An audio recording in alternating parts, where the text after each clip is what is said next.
As my first iPad mini, I really wanted to love this, you know? Did Apple do enough to impress me? Let's start there, right? It's literally the same box, right? No expenses spared here. After spending some time with it, I've already got some thoughts. Bear with me. Some good, some not so good. I'm Alex and I do down-to-earth tech videos. Off the bat, 60 Hz is not fine in my opinion. It's not in 2024. The jelly scroll, we'll show that in detail later on, but basically it's really visible. You can't not see it. It's definitely there still. Just thought I'd get those two things out of the way. I know some videos may suggest the opposite and I'm not gonna throw shade on anyone here. I'll just review this from my own experience and my opinion. At the end of the day, that's what it is. I'm just someone on the internet, but this channel is not gonna follow any Apple's recommended talking points, and I'll leave it there. There's plenty of those channels out there, but there are positives and plenty more to talk about, not just the display issues. Whether you just got this device and you're trying to learn a bit more about what it can do, which is quite a bit, or perhaps you're doing what I normally do before I buy anything, just get different opinions and seeing what can be done on this, and just get some thoughts before you go and spend $500 on it. And hey, if you don't give a damn about promotion or a brighter display, I do appreciate that this device has a specific target audience, an audience that is passionate about the iPad mini and loves it. And most of whom have been super happy with the previous iPad minis as well. Some of you may have expected a lot more, and I'm in that camp, even though it's my first one. Some of you are like, it's a decent upgrade.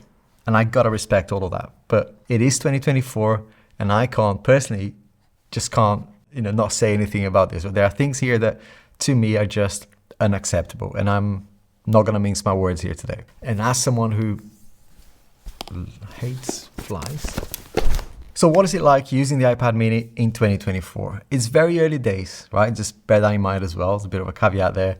As someone who's always on the move, I'm already enjoying it so far. Just literally from the studio here and going home, just 20 minutes drive, and not having to fire up the laptop or get a bigger iPad or any other tablet, just to have this for quick scribbles, quick review notes, just reading the news, whatever it might be, just quick access to something that is bigger than an iPhone, bigger than a Samsung device, right?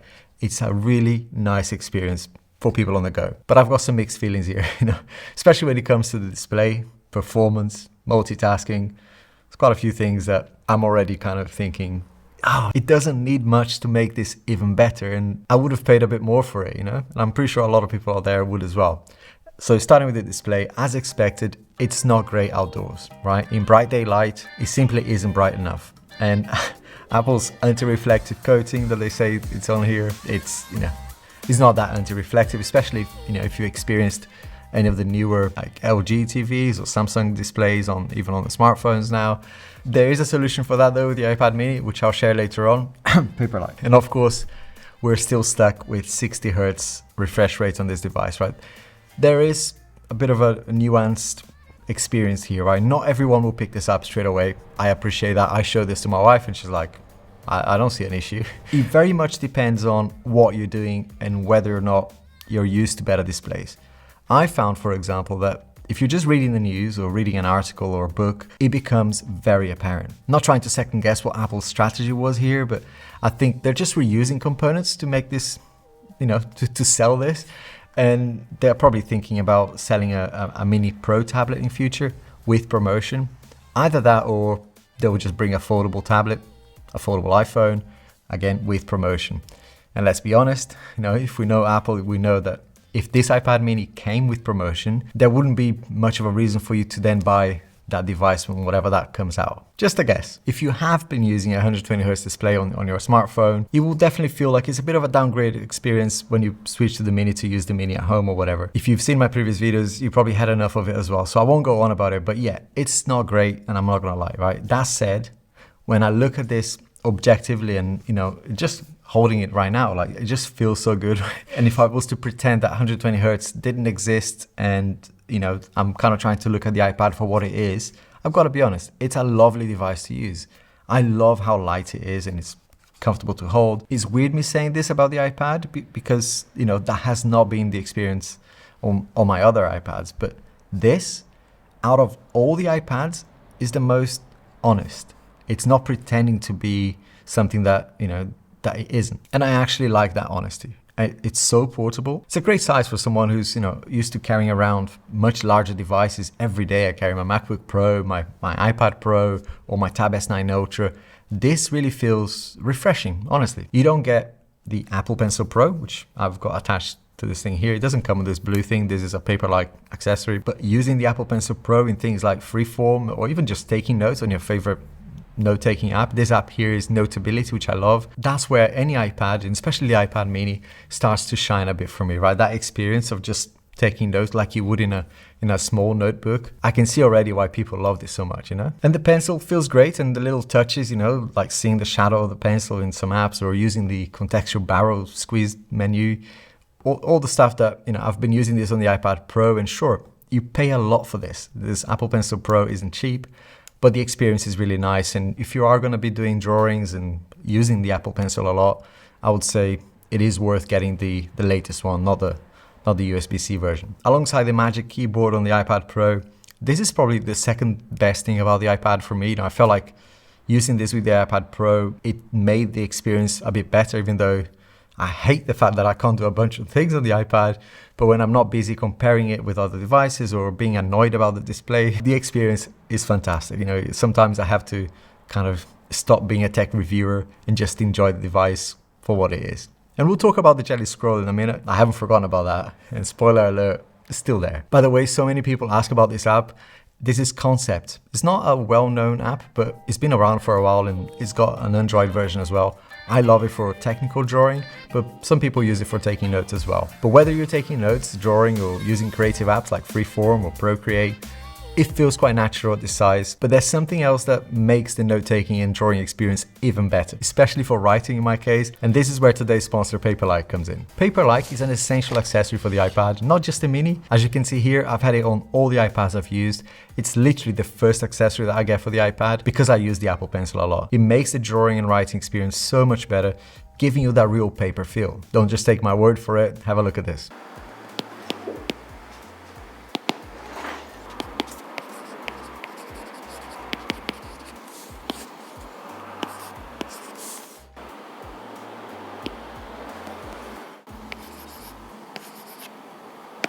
It completely eliminates that slippery glass issue, which can cause your writing, in my case it does anyway, to become pretty much unreadable. Plus, there are two extra perks: fewer fingerprints and very minimal reflections. For me, this is crucial, especially here in my space. It's entirely covered by windows and I get a lot of daylight in here. And since Apple didn't upgrade the anti-reflective display on any of their devices, Paperlike is the perfect solution for using the iPad on the go. When it comes to precision in drawing, that's really important, right? And Paperlike is amazing for that. It actually makes my handwriting be readable, which is great.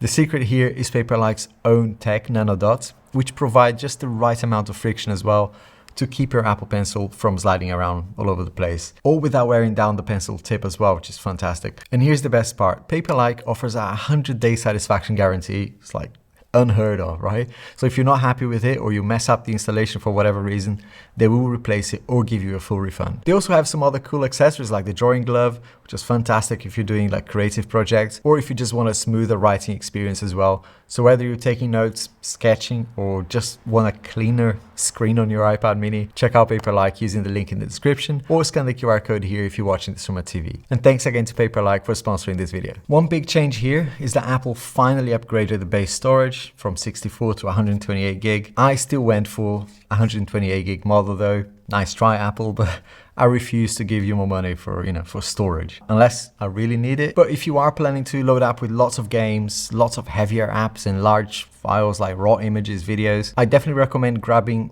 an external SSD to expand your storage, as a first option before you give Apple more money, because I know it's not as convenient, but you get 10 gig speed here now on the USB-C port. So at least, it's going to be fast to transfer that data. And here's my thought process on this, and hopefully you'll find it useful. Just food for thought. There's basically two main reasons why I chose 128 gigs, which honestly may or may not align to your needs, right? Just take this as a reference. It's just for guidance, really. Reason number one is cost. Considering how much more Apple charges for storage, I just don't see value for money on this device. And reason two is the device itself, in terms of where it sits next to my iPad Pro or my Tab S9 Ultra or my laptop. Of course, what I'll be doing with it. it's the iPad mini, barely updated from 3 years ago, if you're really honest about it.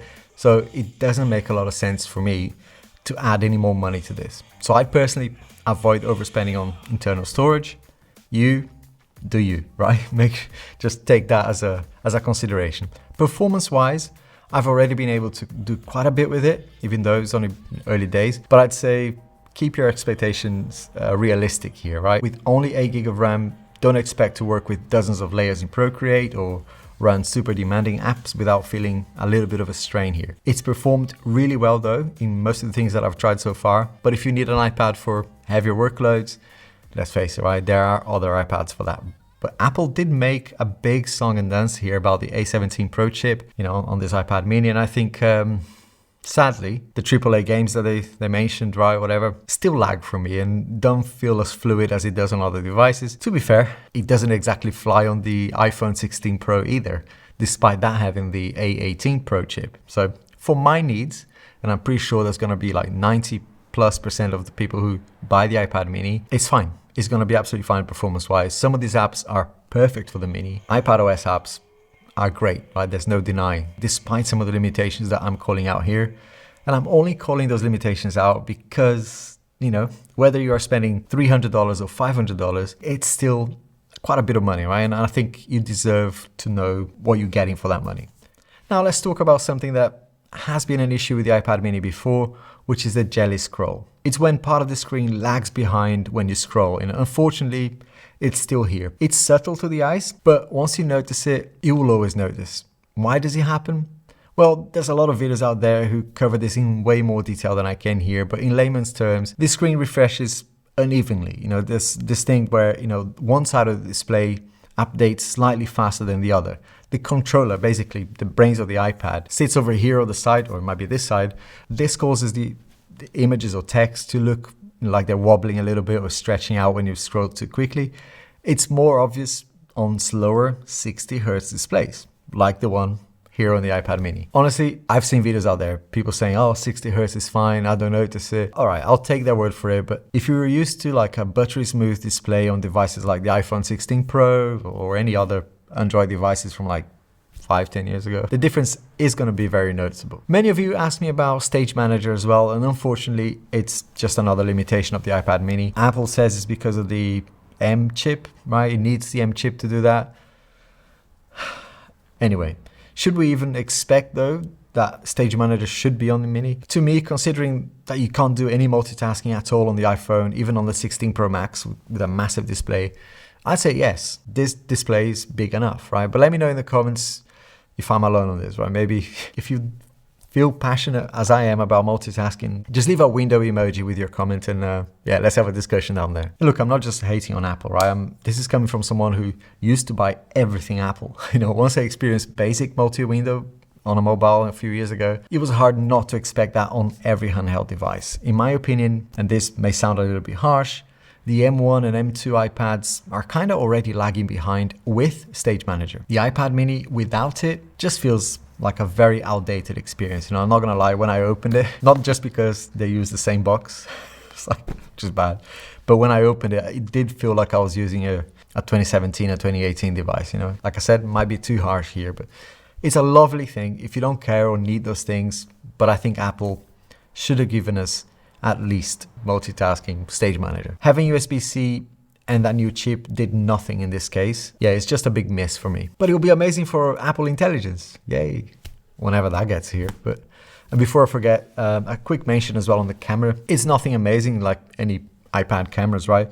But on the mini, it makes sense, and I know how important this can be for people on the go, for students, for people who work in, kind of field sort of work, scanning documents or taking quick photos. In the corporate world, this is a perfect device for that. As long as you're not expecting to use these cameras for like high-end photography, you're gonna be fine. For work and for like, quick snaps of pets, kids or whatever, it's gonna take okay photos. At a pinch, definitely usable and doesn't feel as weird as a massive iPad, right? So at a pinch, you run out of battery on your phone or whatever, this could come in handy. But yeah, not exactly a selling point here. So is the iPad mini worth $500? To me, it depends. If you're able to get it and not pay full price, Maybe you got it, as a trade-in or an education discount as well, or both. I've seen people paying $240 for it. But if you're paying full price like I did, you might feel a little bit shortchanged, especially with the limitations that I showed you today. But I will say this is my first iPad mini, and as someone who loves tech gadgets, I'm excited about it. I can see this eventually growing on me if I learn to live with its limitations and look at it for what it is, which is a basic, honest tablet, unlike the iPad Pro, for example. Either that, or I might still be in honeymoon period. My first impressions are good overall, but I will need more time to test it out, adjust my brain to the fact that I did spend £500 on this. But more importantly, what do you think? Let me know. Does the iPad mini for you offer good value for money, or is Apple still cutting corners here? This video over here can help you if you're undecided on which iPad to get. And this playlist over here has some videos that I think you might like. I'll be reviewing lots of accessories for the mini. I don't think it'll be the last time this will feature on the channel. Don't forget to leave it a like and subscribe if you liked my content. Cheers.